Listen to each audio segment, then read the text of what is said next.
Hey, what's up guys? WSlick here from the WGN Xbox YouTube channel. Recording this really late at night, so I'm going to be talking kind of quietly. Hope you don't mind that. If you stumbled upon this video, thank you for coming to the channel, and I hope you find this video useful. This video is about unlocking the Izanagi's Burden Sniper Rifle, and more importantly, solving the mysterious box quest that we have had now for over a month, as the beginning of Black Armory dropped, and we found it by the Bonder Forge. So if you aren't caught up on those steps, there's a sequence of keys that you need to get from each of the 3 forges that have already come out prior to this week, that being Volander, Gofanon, and Izanami. Each of those keys you unlock into the mystery box, and that'll bring you up to speed, basically where we are now. So Bungie just unlocked the final forge, the Bergusia Forge, even though we didn't finish Nebula Labs. And as a result, 801 has this Black Armory key mold for us. And the idea of this entire video is working through this key, and then more importantly, building all the way up to the final weapon that we get out of it. So you can see here, the first step is watcher lenses, and that's been data mined. That's already been shared on YouTube by other big YouTubers. I'm just showing you really quick here. The password to get into Leviathan, 153246, and the levers underneath if you forget. And you end up going back up through the underbelly. I think some of the speculation at first was you have to kill each specific watcher in the entire Leviathan, all 24. That's not the case. Maybe if it's a glitch or whatever, but the truth of the matter is that you can just kill the same ones over and over again. So right here, this is me going into the engine room. If you follow that path, I know it's kind of fast. You can slow it down on YouTube if you want. But hopefully most of you understand how to do it. It's a very straightforward path. You just have to take the lift up. Basically, you get here, you got to kill the watchers. That's the only room with ads. They all come out of that door, that darkness door right there, so chuck a grenade at them, pop a super there, whatever. You can kill the watchers at any point during the encounter, whether it's before you're sneaking through normally to get through the Leviathan underbelly, or you just wait till you kill the ads and their shields drop, you can kill them then too, you'll still get these watcher lenses. You have to run the engine room 6 times. Again, I'm just going to show you me doing it the second time here, really brief at the beginning to prove that, yes, you can just kill the same watchers over and over again. This doesn't take very long to do. No more than like 20 minutes or so, and if you're doing it with the fire team, it's even faster than that. You could probably knock it out in like 5 minutes. After this step, you're going to move on to strikes and chests. The Glimmering Amethyst is the next part to this Black Armory key mold. Now, we tried a bunch of different things to get these chests. It didn't tell you what to do. There's world chests, which refer to as caches. There's public events you can do, heroic and non-heroic, obviously. The fastest way to do this is just run the Lake of Shadows strike. Lake of Shadows is a very fast strike. We were actually trying to speedrun as we did this, and we were able to do it in basically like 3 to 4 minutes, pretty close to like the 340 range usually. And that, if you do that 10 times total, you'll be able to finish this strike. So it's like half an hour, and you finish this step of the quest. Otherwise, if you want to try and do public events while you're doing a flashpoint or whatever, it kind of sucks this week. The flashpoint is on Mercury. So if you don't have a whole lot of time to just grind these strikes out, grab 3 friends. If you can't do that, LFG for 3 friends. You'll be able to figure it out. So you finish this step, and you finish the Black Armory key mold. Almost. Just a couple more things you got to do. The first thing is complete a forge ignition in the Bergusia Forge, and that is not that difficult. You probably figured this was a new part of the quest stuff, obviously, as it came out with the Bergusia Forge unlocking. Just showing you here where the drones are to unlock maximum temper on this forge. You have one behind these red pipes, and then the previous one was kind of off to the left about the damage platform that I use in my damage video, or excuse me, not my damage video, my strategy guide video. If you're interested in a strategy guide for this forge, I have something on that up right now. Anyways, you kill the spider tank just like any other forge, kill the forge warden, and then again, just like any other forge, if you open up the Black Armory cache, you're going to see us getting the Black Armory key. And at this point, you're actually able to unlock the mystery box, and you're going to see what's inside of it, and unfortunately, no, it is not the sniper yet. This is just a small part of the quest line. As you can see in the video, we're only 4 minutes into it, and we still got 7 more. So unlocking this Black Armory key it gives us a kind of drone-y looking thing, and you might be wondering, what really is this drone? It's just a cipher device, and you have to give it back to 801. So a lot of this quest is basically running back and forth and back and forth. So at this point, I'm just going to let 801 play and talk for you, and you can see what that dialogue sounds like. This decryption device, it's for our founders' journals.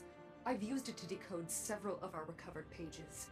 It would appear that Project Niobe's purpose was to develop and produce enhanced prototypes. There are even sketchings. They appear to be some sort of advanced weapon. One of the pages provides instructions for a vessel. Perhaps we should start there. It's time we discover for ourselves what Civics is after. So you can see here we have the actual unidentified frame that we get out of this mysterious box after handing it to Ada1. And the next step is to unlock a rare bounty. Now these rare bounties are basically like the same exotic bounties from before, and I happen to have one already completed on me, and that was really huge. Otherwise, you're gonna have to just kind of test your luck this weekend on getting some of those rare bounties done. The next step is going into the Shattered Throne dungeon, and you have to get Ascendant Glass. Now, if you haven't done the Shattered Throne, this is not a guide on how to do the Shattered Throne. Go look up Data's video or something like that. Hopefully, if you're at this part in the quest line, you've already done it during your Destiny career. Anyways, simple kill there. You get the unidentified frame quest step, and you get the Ascendant Glass Shard item done. But that's not all that this little drone bot needs. Next, we're going to have to go into the Pyramidion. And this Pyramidion quest to get Radiant Phase Glass is not your standard Pyramidion. It is like the most pain in the ass Nightfall setup you could have. Heavyweight, Solar Singe, and Extinguish are the 3 modifiers. And I've just shown you here where the quest location is. It's not even the actual strike. It is a physical quest that you have to go unlock. And it's the same box that you're going to see throughout this video. And if you were paying attention to the Niobe Labs discovery kind of thing, after you put in all the codes, you can go into the mission, and it's got that little blue box kind of radiating a little glow there. And this mission, my best advice is play it as a Destiny 1 Nightfall. It's 640 in the power level, and that's not easy to do, especially if you aren't 650 or at least 640 like it's recommended. Hobgoblins are going to one-shot you in some cases. Obviously, if you damage the boss too much, literally 3 Blade Barrage Hunters, as you would have seen in the video if I extended it a little bit longer, cannot burn Brachion.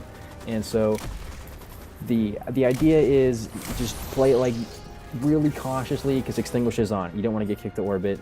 You'd have to waste a lot more time doing that. Just kill Brachion the way you would normally, as if it was a regular strike and you were just running through this as the campaign way back in, what's it called, the Red War. That's the way to do this mission. So you're going to see here that we get the Phase Glass, the Radiant Phase Glass. So now you're at this point, you may think you're finally done. You can get the Izanagi's Burning Sniper. Almost. You have one mission left, and it is the final mission, and you probably guessed it. We're going back to the Burguja Forge to kill Civix. And Civix was the very undramatized villain in this DLC. Not very a Panopsis kind of person, or a Zol or whatever, or Hive God or Strike. This is literally a unsignificant boss in a slightly less significant mission. The mission itself is not crazy difficult. There's no mechanics to it. It's basically you're chasing around a shielded captain, and you have to kill him. So the strategy, there's not really so much of a strategy to it. You can't really sit in a well and sleep, or no, excuse me, whisper him. The whisper is kind of hard to hit your precision shots over and over again unless you're a pretty good player. Probably better than myself if you can do that. Basically, we used tethers, and we had 1 Blade Barrage. Our tethers just to help with ad control, because it is a 650 mission, so obviously you don't want to be fighting the ads the whole time and letting them kill you. It is a darkness zone, keep in mind. So you kill Civix, and you have finally done it. You are ready to get your Izanagi's Burden Sniper. And wow, what a quest line. What a pain in the butt to finally get. You can see it there, it says not a weapon, cleverly not a weapon, but we're going to go cash it in with Ada1 and get our weapon. So guys, just kind of wrap up the video here. I'll show you what Ada1 has to say here. The sequel to this video is the what's it called? The mysterious data tablet, something like that, something along those lines. I have a video on that just came up right before this video. If you happen to stumble on this one first, go check out that one, and that will tell you what you actually do with the Izanagi's Burden.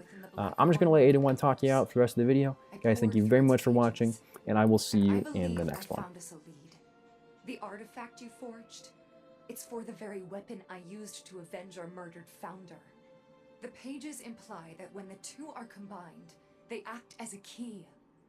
And I'd be honored if you used it to solve our final mystery. What am I becoming? I guess something's broken.